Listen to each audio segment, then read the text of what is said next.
మహాభారతం నుంచి మనం నేర్చుకోవాల్సిన కొన్ని విషయాలు. ఏ సిచ్యువేషన్‌లో ఏ నిర్ణయం తీసుకోవాలో తెలియకపోతే లైఫ్ అనేది ఎలా ఉంటుందో ధృతరాష్ట్రుడిని చూసి నేర్చుకోవచ్చు.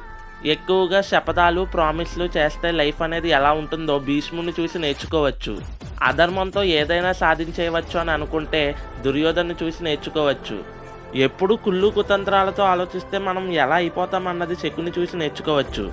అధర్మం చేసే స్నేహితుడి వైపు నిలబడితే మన జీవితం ఏ విధంగా మారిపోతుంది అన్నది కర్ణుని చూసి నేర్చుకోవచ్చు.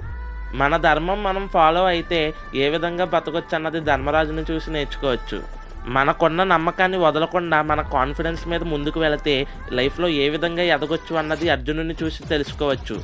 మనకున్న ఎడ్యుకేషన్ని ఏ టైంలో ఏ విధంగా యూజ్ చేయాలో తెలియకపోతే లైఫ్ ఎలా మారిపోతుంది అన్నది అశ్వత్థామను చూసి తెలుసుకోవచ్చు. మనకున్న ఎమోషన్స్ని కంట్రోల్ చేసుకుంటే లైఫ్ అనేది ఏ విధంగా ముందుకెళ్తుంది అన్నది శ్రీకృష్ణుని చూసి తెలుసుకోవచ్చు. టోటల్గా మహాభారతం నుండి ఏం తెలుసుకోవచ్చు అంటే, అందరూ మన వాళ్ళు అనుకుంటే అదే తప్పు. మన వాళ్ళల్లో కూడా మనకి హాని తలపెట్టే వాళ్ళు ఉంటారు.